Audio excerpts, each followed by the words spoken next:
Las culturas indígenas y la mnemotecnia. Esta antigua técnica mnemotécnica construye un palacio de la memoria. Los defensores de la memoria y los pocos que practican las artes de la memoria todavía utilizan los palacios de la memoria imaginados, pero son más conocidos desde la época grecorromana. Los defensores de la memoria y los pocos que practican las artes de la memoria todavía utilizan los palacios de la memoria imaginados, pero son más conocidos desde la época grecorromana. En la novela policíaca de Arthur Conan Doyle Un estudio en escarlata aprendemos que Sherlock Holmes utilizó el sistema de memoria más eficaz conocido, un palacio de la memoria. Aunque los defensores de la memoria y los pocos que practican las artes de la memoria todavía utilizan palacios de la memoria imaginados, son más conocidos en la época grecorromana, cuando grandes oradores, incluido Cicerón, los utilizaron para garantizar que su retórica fuera fluida, detallada e impecable. El palacio de la memoria física, generalmente un paisaje urbano o el interior de un edificio, se volvería tan familiar para el orador que siempre estaría disponible para él en su imaginación. Al colocar una pieza de información en cada sitio, podían pasear mentalmente por su palacio de la memoria, lugar por lugar, dibujando cada parte del discurso en el orden requerido sin perder ningún elemento. La opinión generalizada es que este método de Lousai, como también se conoce a la técnica, data de antes de Simónides de Sious, a quien a menudo se le atribuye el mérito de ser su inventor. Sin embargo, existe amplia evidencia circunstancial de que las culturas indígenas de todo el mundo lo han estado utilizando durante mucho más tiempo. Existe un registro continuo de las culturas aborígenes australianas que se remonta al menos a 40.000 años atrás. Sus líneas de canciones, junto con los senderos de peregrinación de los nativos americanos, los caminos ceremoniales de los isleños del Pacífico y el sistema de seques de los incas en Cusco exhiben exactamente el mismo patrón que los palacios de la memoria descritos por Cicerón. En cada lugar sagrado a lo largo de estos caminos, los ancianos cantaban, bailaban o contaban una historia, todo lo cual hacía que la información asociada con el lugar fuera más memorable. Historias destacadas. Las habilidades de memoria de los ancianos indígenas superan todo lo informado por los antiguos griegos. La investigación con los nativos americanos navajos, por ejemplo, muestra que memorizan una clasificación de más de 700 insectos junto con su identificación, hábitat y comportamiento. Y eso es solo insectos. Un anciano indígena totalmente iniciado sería capaz de relatar historias equivalentes a una guía de campo de todas las aves, mamíferos, reptiles, peces y cientos de insectos de su entorno. Otro estudio muestra que el pueblo Anuno de Filipinas pudo identificar 1.625 plantas, muchas de las cuales eran desconocidas para la ciencia occidental en ese momento. Agregue a ese conocimiento de astronomía, cronometraje, navegación, pautas legales y éticas, clima y estaciones, genealogías y sistemas de creencias complejos, y tendrá una vasta enciclopedia almacenada en una red entrelazada y memorizada, una red que está ligada a una memoria real o imaginaria. Palacio. A las culturas sin escritura se las denomina analfabetas, pero su identidad no debe asociarse con lo que no hacen, sino más bien con lo que hacen por necesidad cuando no hay escritura que registre sus conocimientos.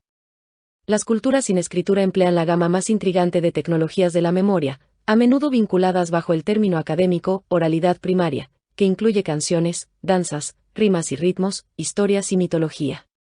Sin embargo, los dispositivos de memoria física se incluyen con menos frecuencia en esta lista. El más universal de ellos es el paisaje mismo.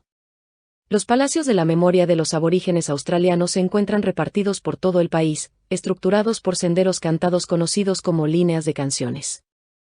Las canciones del pueblo Yanyuwa de Carpentaria, en el extremo norte de Australia, se han grabado a lo largo de 800 kilómetros. Una línea de canción es una secuencia de ubicaciones que podrían incluir, por ejemplo, las rocas que proporcionan los mejores materiales para las herramientas, un árbol importante o un pozo de agua. Son mucho más que una ayuda a la navegación. En cada lugar se interpreta una canción, una historia, una danza o una ceremonia que siempre quedará asociada con ese lugar en particular, físicamente y en la memoria. Una línea de canción, entonces, proporciona un índice de contenidos para todo el sistema de conocimiento, un índice que puede recorrerse tanto en la memoria como físicamente. Enredadas con el paisaje vitalizado, algunas culturas indígenas también utilizan el paisaje celeste como dispositivo de memoria, las historias de los personajes asociados con las estrellas, los planetas y los espacios oscuros recuerdan conocimientos prácticos invaluables como las variaciones estacionales, la navegación, el cronometraje y gran parte del marco ético de su cultura. Las historias asociadas con la ubicación en el cielo o en el paisaje proporcionan una estructura sólida para agregar cada vez más complejidad con los niveles de iniciación. Normalmente, solo un anciano totalmente iniciado conocería y comprendería todo el sistema de conocimientos de la comunidad. Al mantener la información crítica como sagrada y restringida, se podría evitar el llamado efecto susurro chino, protegiendo la información de la corrupción. El arte rupestre y los postes decorados también son ayudas familiares para la memoria indígena, pero mucho menos conocida es la gama de dispositivos de memoria portátiles. Se han utilizado piedras y tablas talladas, colecciones de objetos en bolsas, pinturas de corteza, rollos de corteza de abedul, decoraciones en pieles y cuerdas anudadas del quipu inca para ayudar a recordar la información memorizada. El plato para transportar alimentos utilizado por las culturas aborígenes australianas, el ko'olamon, puede tener una incisión en la parte posterior, proporcionando un sofisticado dispositivo mnemotécnico sin añadir nada más a la carga que se debe llevar al moverse por el paisaje. Del mismo modo, la tjuringa, un objeto de piedra o madera de hasta 1 metro de largo decorado con motivos abstractos, es un dispositivo muy restringido para los hombres aborígenes. Cuando el dueño del ko'olamon o el anciano con su tjuringa tocaba cada marca, recordaba la historia apropiada o cantaba la canción relacionada. Esto es muy similar a la forma en que el pueblo Lube de África Occidental utiliza una tarjeta de memoria bien documentada conocida como Lukasa. Investigadores anteriores han afirmado que los hombres de la memoria de la sociedad Mudye pasarían años aprendiendo un vasto corpus de historias, danzas y canciones asociadas con las cuentas y las conchas adheridas a un trozo de madera tallada. Mi actitud inicial cuando leí esto fue de completo escepticismo. Seguramente era exigir demasiado para un dispositivo tan simple. Entonces hice uno. Agarré un trozo de madera, le pegué algunas cuentas y conchas y comencé a codificar las 412 aves de mi estado, sus apellidos científicos, identificación, hábitats y comportamiento. Funcionó de maravilla. Ya no dudo de la investigación. Aunque simple, esta es una herramienta de memoria increíblemente poderosa. Inspirado por mi éxito con el Lukasa, también he creado líneas de canciones a lo largo de más de 1 kilómetro alrededor de mi casa. Tengo una ubicación en mi caminata para cada uno de los 244 países y territorios dependientes del mundo. Las recorro desde las más pobladas de China hasta la pequeña isla de Pitcairn. También paseo en el tiempo desde hace 4.500 millones de años hasta el presente, haciendo guiños a los dinosaurios, conociendo a nuestros ancestros homínidos y saludando a numerosos personajes de la historia. Mi memoria se ha ampliado enormemente mediante el uso de esta antigua técnica mnemotécnica. Es la estructura del cerebro humano la que dicta los métodos de memoria que funcionan con tanta eficacia en todas las sociedades humanas. Es nuestra dependencia de la escritura lo que ha erosionado esta habilidad. Podemos, si así lo decidimos, implementar estas técnicas junto con nuestros métodos educativos actuales. He enseñado a escolares a cantar su ciencia y a crear senderos de memoria por los alrededores del colegio, con excelentes resultados. Podemos y debemos aprender de los logros intelectuales de las culturas indígenas adaptando sus técnicas a la vida contemporánea. Pero cuando hacemos esto, debemos reconocer la fuente. Estas técnicas de memoria son mucho más antiguas que nuestra civilización occidental y son mucho más efectivas que las toscas técnicas de memoria que las reemplazaron. ¿Cómo puedes beneficiarte de pensar como un indígena australiano? El acceso al conocimiento en las comunidades indígenas se clasifica por edades, similar en algunos aspectos al sistema en el que las personas progresan a través de una escuela y universidad en el sistema educativo occidental. Un mayor acceso a conocimientos más profundos no es democrático, sino que está diferenciado por género, por edad y se negocia continuamente. Songline, término acuñado y popularizado por el escritor inglés Bruce Chatwin en 1987, se refiere a un sistema de conocimiento que se archiva o se conserva en la Tierra. Pueden visualizarse como corredores o caminos de conocimiento, como pistas de ensueño. Las canciones songlines o dreaming a menudo se asocian con animales, elementos naturales o eventos contemporáneos, como el ciclón Darwin de 1974. Dreaming proporcionó una explicación para este fenómeno y ceremonias fueron creados. También están asociados con importantes seres ancestrales, como los personificados en Seven Sisters Songlines. Algunas songlines se limitan a pequeñas áreas locales, como Jam Dreaming o Bandicoot Dreaming, y otras, como Seven Sisters Songlines y Marlou el canguro, viajan por todo el continente. Como un conjunto de conexiones arteriales complejas, las songlines comprenden una red orgánica de líneas que cruzan el continente a lo largo de nodos distribuidos de conocimiento concentrado, a menudo denominados sitios de importancia y también conocidos como lugares de historia. Al igual que las bibliotecas, estos sitios contienen historias en las que está incrustado el conocimiento. Algunas de las historias están abiertas a todos, pero muchas no, más bien hay muchas capas de la misma historia, cada una con diferentes niveles de acceso. Las historias se llaman abiertas o cerradas. Por ejemplo, la historia de Seven Sisters Songline en la exposición del Museo Nacional de Australia o en un libro es una historia abierta, que los custodios llaman la versión de los escolares. Más allá de esta versión, las capas más profundas de una historia cerrada solo serán conocidas por unos pocos elegidos. En un nivel, el acceso al conocimiento se clasifica por edades, similar en algunos aspectos al sistema en el que progresamos a través de una escuela y universidad en el sistema educativo occidental. Un mayor acceso a conocimientos más profundos no es democrático, sino que está diferenciado por género, por edad y se negocia continuamente. La buena fe de una persona como archivero se basa estrictamente en el linaje familiar, donde el propietario tradicional, con responsabilidades de custodia de un lugar o sitio, se convierte simultáneamente en cuidador o guardián, archivero, lector y colaborador. Si bien los archiveros occidentales también deben recibir capacitación, no necesitan tener una relación familiar con un archivo. En el sistema indígena, no todas las personas pueden conocer todo el conocimiento y, debido a que es un sistema no basado en textos, solo las personas adecuadas, en el momento adecuado y en el lugar adecuado, pueden informarte. Debido a que se obtiene acceso a través del linaje familiar, este se convierte inherentemente en un sistema subjetivo y los custodios del conocimiento tienen una gran responsabilidad de mantenerlo vivo. En contraste, el sistema occidental es más objetivo ya que es administrado por personas empleadas para hacer el trabajo, en lugar de personas nacidas para el trabajo. ¿Cómo convertirse en un archivo ambulante? ¿Por qué no me enseñaron nada en la escuela sobre los logros intelectuales de los aborígenes? ¿Por qué no me enseñaron nada sobre cómo memorizar mis lecciones usando canciones, cuentos, danzas y cómo darle vida al paisaje que me rodea? Me mortifica tener que admitir que durante gran parte de mi vida no supe casi nada sobre las culturas de las primeras naciones de este país. Como la mayoría de mi generación, educada en las décadas de 1950 y 1960, tenía la impresión de que los indígenas eran bastante primitivos, con creencias supersticiosas y sin conocimientos de ciencia. Lo poco que nos enseñaron fue cómo los británicos descubrieron Australia y trajeron la civilización a nuestras costas cálidas y secas.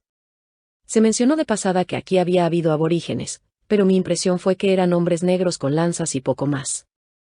Es horroroso pensar en la proporción de australianos que salieron de nuestro sistema educativo tan ignorantes como yo.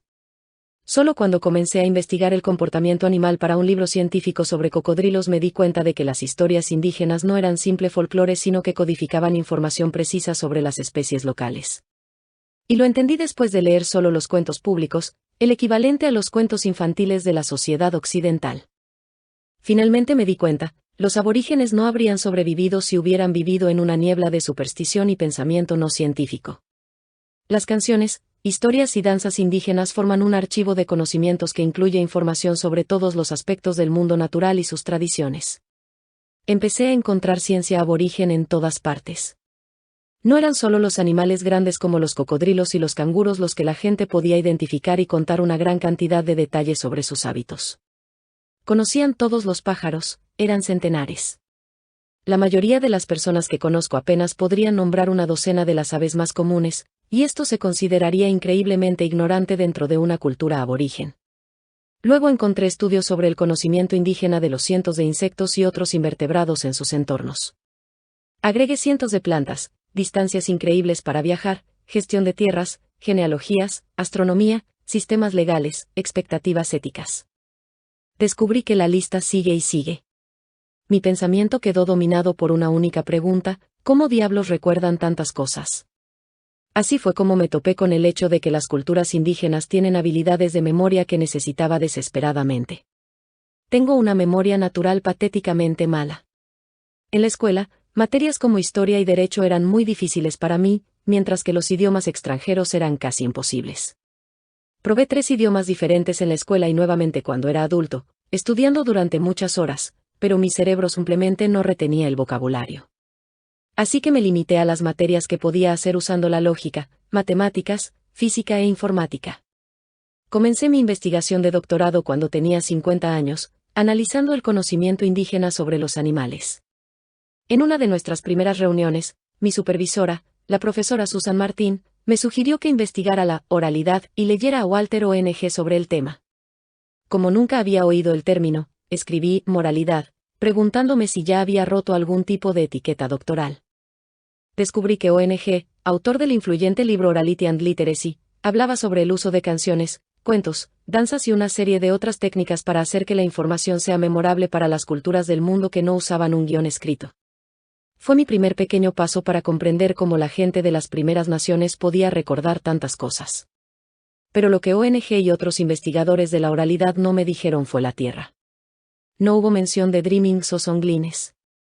Habiendo conocido a muy pocos aborígenes donde vivía en el sur de Victoria, fue un momento revelador al principio de mi investigación cuando conocí a un anciano del Koori Heritage Trust en Melbourne. Me dijo que la clave de su forma de conocimiento era su país, y que cantar los nombres de los sitios sagrados a lo largo de las songlines creaba en su mente una serie de subtítulos para toda la base de conocimientos de su cultura, un lugar para conocer cada animal, planta y persona. Podía cantar sus songlines incluso cuando estaba lejos del country porque podía moverse por el espacio en su imaginación. Su país siempre fue parte de él. Me entusiasmó mucho este concepto, y más aún cuando intenté montar mi propio songline y descubrí que, de repente, podía recordar cosas. Mi primer experimento fue memorizar los países del mundo. Encontré una lista de ellos en orden de población y coloqué el más poblado, China, justo dentro de la entrada de mi estudio, imaginando que me entregaban una comida china. Luego coloqué a la India en la estantería y a los Estados Unidos en mi escritorio, con una imagen bastante aterradora del presidente Donald Trump ocupando mi silla. Recorrí la casa y el jardín, asombrado de lo fácil que podía agregar algunos países cada día. Después de 120 países, me aventuré a mi calle. Al recorrer unas pocas cuadras, asignando un país a cada casa, tienda y calle lateral, pronto tuve más de 200 países y protectorados independientes firmemente establecidos. Una vez que tuve ganchos para los países literalmente basados en mi paisaje, quise saber más sobre cada país y las relaciones entre ellos. Tal como lo han hecho los aborígenes con sus songlines durante milenios, comencé a construir complejidad sobre la estructura firmemente cimentada. Comencé a crear songlines para toda la prehistoria y la historia, y me di cuenta de detalles en mi entorno que antes habían sido simplemente un fondo. Me comprometí emocionalmente con mi paisaje. Estaba empezando a vislumbrar un poco lo que los aborígenes habían tratado de explicarme. Agregué personajes siempre que pertenecían al camino de la historia.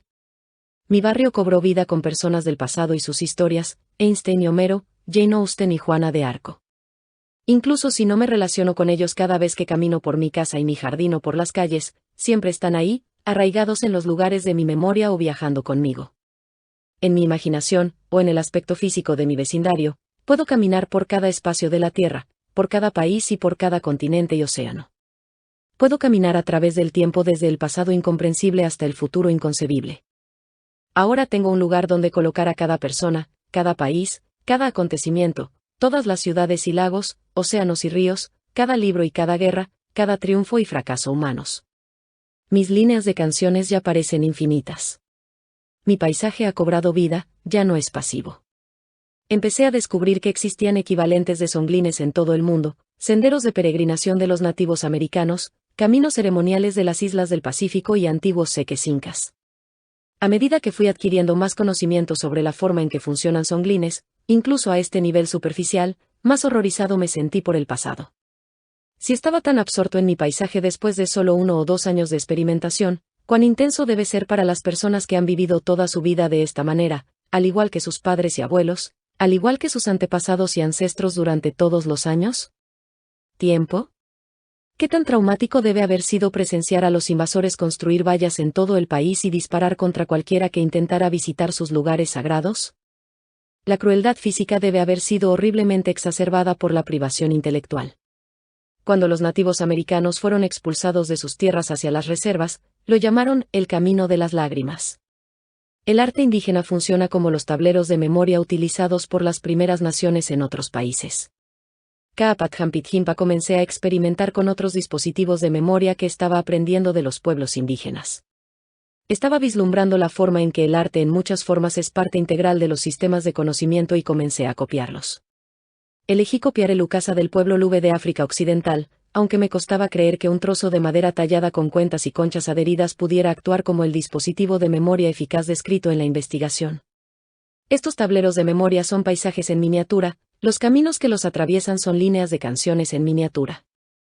Tienen contrapartes en todas las culturas indígenas, más profundamente en el arte de las primeras naciones de Australia. A diferencia de los expertos en memoria del V con sus diseños establecidos desde hace mucho tiempo, simplemente agarré un trozo de madera y le puse cuentas de cualquier manera. Entonces decidí codificar una guía de campo de las aves de mi estado, que sumaba más de 400.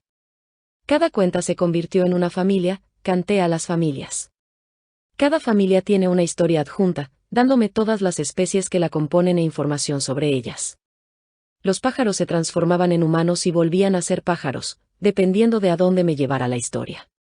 Hay una larga historia para los 36 tipos de mieleros, pero historias muy cortas para aquellos con una sola especie. A pesar de mi enfoque descuidado, mi Lucasa funcionó de maravilla. Mis songlines, canciones, historias, tableros de memoria y obras de arte se fusionan a la perfección en un sistema que es mucho más complicado de describir que de usar. Mi cerebro simplemente salta a la canción o imagen que necesita en un momento dado. Al principio no podía explicar el sistema a mis amigos cuando me preguntaban sobre él, se parecía demasiado al hipertexto y muy poco al flujo lineal de un libro. Solo podía explicar pequeñas porciones a la vez, demostrando o dando ejemplos, y ahora entiendo por qué es casi imposible para los pueblos indígenas explicar sus sistemas de conocimiento. Un hombre de Muti Muti dijo que es demasiado difícil explicar desde dentro la complejidad de lo que sabes también. Me preguntó, ¿cómo explicarías tu sistema de conocimientos? El nuestro es tan diferente que no tenemos las palabras adecuadas en inglés. La neurociencia de nuestros cerebros es el factor común que llevó a culturas de todo el mundo, y a lo largo del tiempo, a crear dispositivos de memoria que daban vida a sus paisajes y garantizaban que no perdieran el conocimiento esencial para sobrevivir tanto física como culturalmente. Sabemos que los dispositivos mnemotécnicos fueron utilizados universalmente por culturas que dependían en gran medida de sus recuerdos para sobrevivir. No ocurriría lo mismo con las culturas que ya no están aquí para explicarnos sus conocimientos, como aquellas que construyeron los antiguos pero enigmáticos monumentos que aún se conservan en todo el mundo, sin que quede nadie para contar sus historias. Comprendí que para los aborígenes, el país era una red de conocimientos a gran escala, y me sorprendió que a lo largo de mi vida nunca hubiera estado expuesta a algo tan poderoso, dice Lynne Kelly. Glenn Campbell completé mi doctorado y escribí algunos libros. Pero los lectores seguían haciéndome la pregunta que tanto quería evitar, ¿cómo podrían usarse estas técnicas para aprender un idioma extranjero? Tuve que enfrentarme a los demonios que me habían perseguido desde mi época escolar. Aprendí francés. Creé songlines y sitios sagrados, canté canciones y interactué con personajes, creé historias. Estaba aprendiendo de una manera diferente y obtuve mucha comprensión y placer del proceso. Luego me volví muy ambicioso y decidí aprender mandarín. El francés y el mandarín son tan diferentes que tuve que adaptar mis métodos, pero debajo todavía había líneas y canciones, historias y bailes, y un mundo lleno de personajes. Todo lo que estaba aprendiendo empezó a encajar. La geografía, la historia y el arte de China se integraron con el idioma que estaba aprendiendo. Las aves se convirtieron en parte del medio ambiente, no en entidades separadas.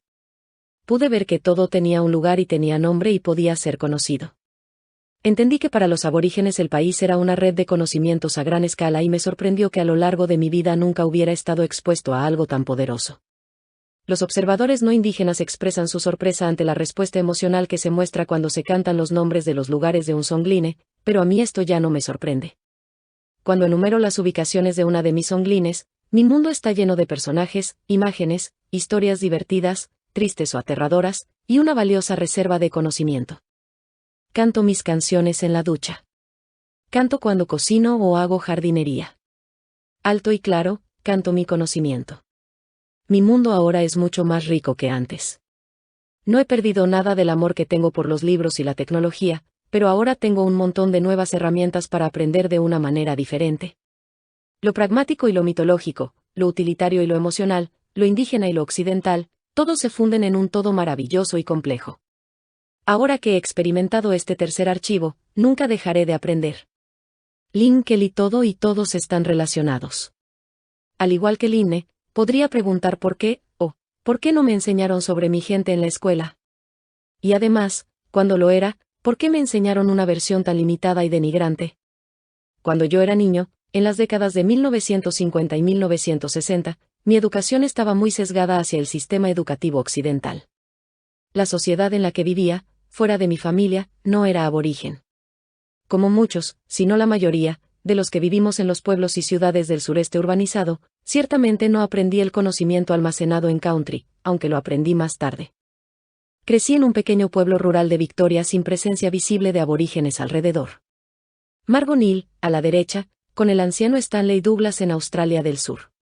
Mi madre se casó, fuera, como dicen, con un hombre de la Real Fuerza Aérea Australiana y se mudó a la base de la RAF lejos de su familia.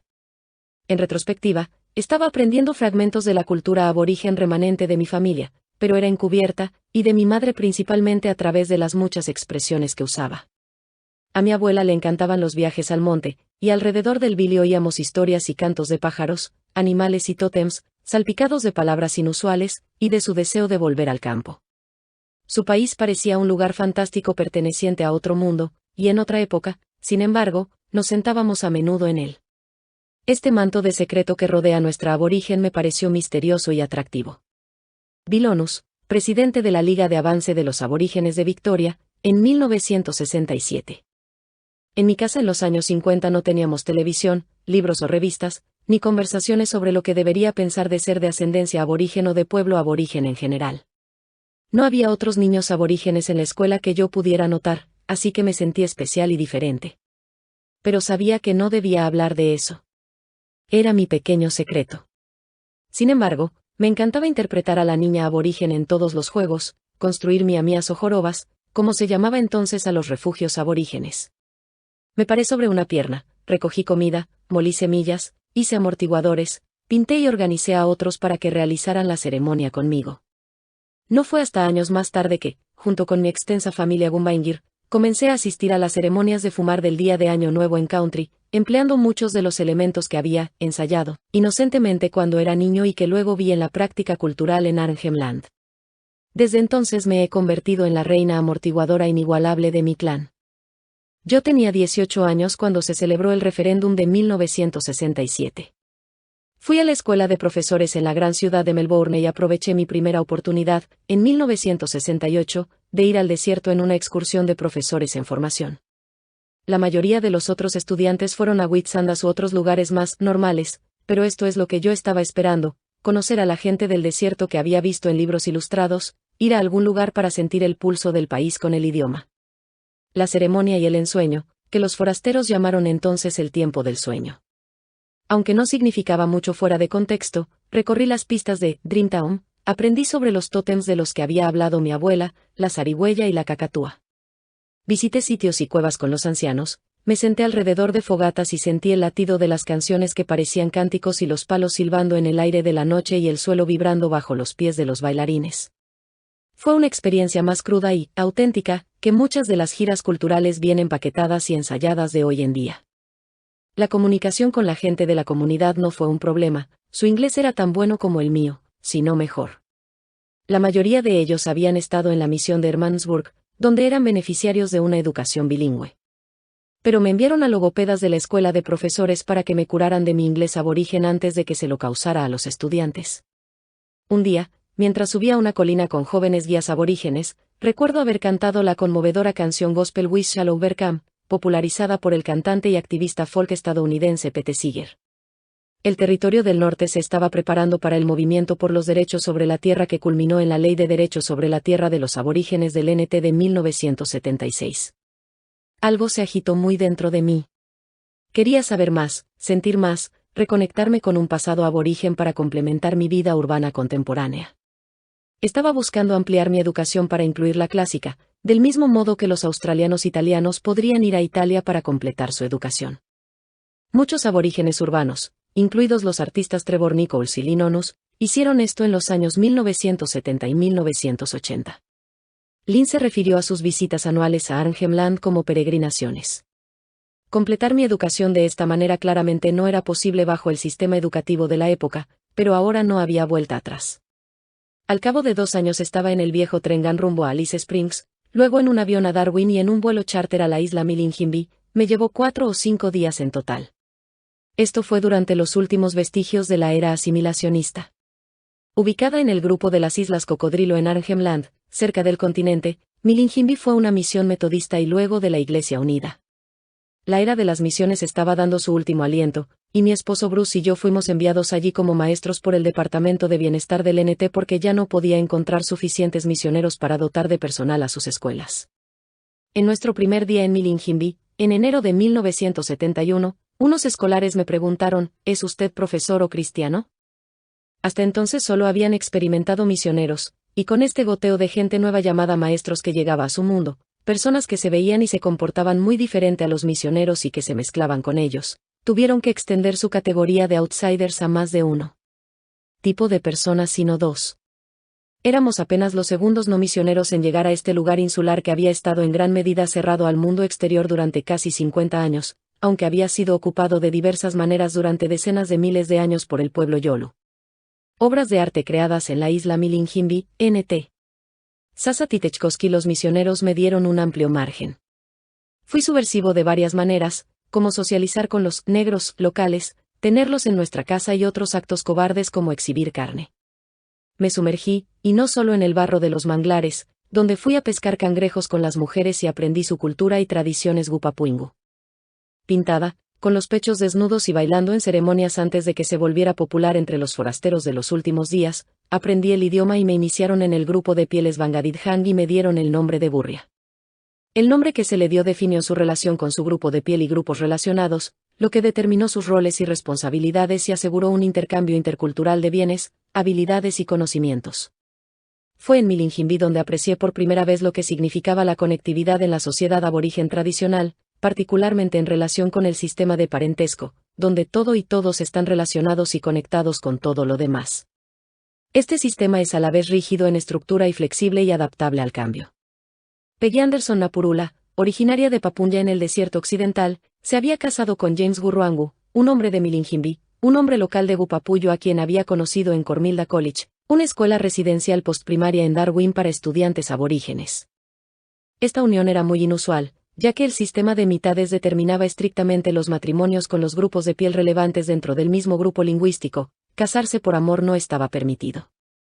Cuando Bruce y yo visitamos el campamento de Peggy y James por primera vez, Bruce, al enterarse de que Peggy era Warlpiri, se presentó por su nombre en piel, Juburula, convirtiéndolo así en su hermano. Ella había adquirido un nombre de piel Gupapuyu como esposa de James, ya que el grupo de piel de su esposa está predeterminado. Aquí es donde las reglas pueden flexibilizarse en determinadas circunstancias de las que yo no estaría al tanto. Bruce, al ser hermano de Peggy, automáticamente tenía el nombre de piel equivalente en Gupapuyu. Barmud, a mí, como esposa de Bruce, me dieron Bangadidhang, uno de los pocos grupos de piel a los que tenía derecho. Instantáneamente tuvimos una relación no solo con la familia extensa de Peggy sino con todo el grupo, incluidos grupos más allá de Milinjimbi. Me convertí en hermana de Gapani, la hermana de James, y más tarde en prima del padre y abuelo del actor David Gulpilil. Dondequiera que fuéramos a partir de ese momento, Yirkala, Canberra o incluso Beijing, donde estuve recientemente con algunos Yolu, pude establecer una relación simplemente presentándome por mi nombre de piel. Esto conduciría a otras personas y relaciones. Los vínculos creados a través de este sistema clasificatorio pueden ser más fuertes que la sangre. Los niños suelen ser criados por tíos, tías, madres y padres clasificatorios que no son necesariamente sus parientes biológicos directos. Esta red de conectividad continuó cuando nos mudamos a Maningrida, un asentamiento gubernamental para aborígenes en la tierra firme de Arnhem, a unos 73 kilómetros de Milinjimbi. Estábamos relacionados con todos, incluso con los blancos a quienes se les dio un grupo de piel. David Gulpilil era un estudiante ocasional en mi clase en Maningrida y teníamos una relación de grupo a través de su tío Jack Miritji, un hombre de Djinang, y Dongundinga. Los padres de mi marido fueron acogidos como familia cuando visitaron Gulpilil en Sydney años después de que dejáramos Maningrida. Se alegró mucho de verlos y, aunque nunca los había conocido antes, lloró lágrimas de alegría al considerarlos como una verdadera familia. Se sentía conectado porque eran los padres de su tío y su tía, es decir, Bruce y yo. Los niños de la isla El Chou se apresuran a conocer a la atleta estrella olímpica Cathy Freeman. El nuevo libro de Tyson Yunkaporta, Sandtok, dice que la cultura indígena puede brindar a toda la sociedad herramientas para cuidar mejor de sí misma y de la tierra. Como el pensamiento indígena puede salvar el mundo. A través de este encuentro experimentó una conectividad con Milinjimbi, Miritji, su tío, etc. Es este tipo de conectividad entre personas y lugar, pasado y presente, y roles y responsabilidades concomitantes lo que está vivo en Songlines, Un poco como cuando empiezas a hablar con una persona que nunca has conocido antes y descubres que ambos son de algún pueblo desconocido y fui a la misma escuela hace décadas. Hay una relación instantánea. Avanzando algunas décadas, y con múltiples libros y exposiciones en el campo del arte, la cultura y la historia aborígenes a mis espaldas, llegué a comprender que, aunque tenía experiencia local, no sabía cómo se conectaba este conocimiento de manera más amplia. Tenía una conexión visceral y un compromiso con todo lo aborigen, pero no fue hasta que comencé el proyecto de preservación de Songlines en 2011 que me di cuenta de que me faltaba el pegamento, la matriz que lo unía todo. Armar la exposición Songlines, Tracking the Seven Sisters en 2017 como curadora principal con una curaduría comunitaria realmente me convenció. Luego tuve que encontrar una manera de explicar los songlines al apostador promedio de un museo sin simplificar ni socavar la sustancia y la sofisticación del sistema.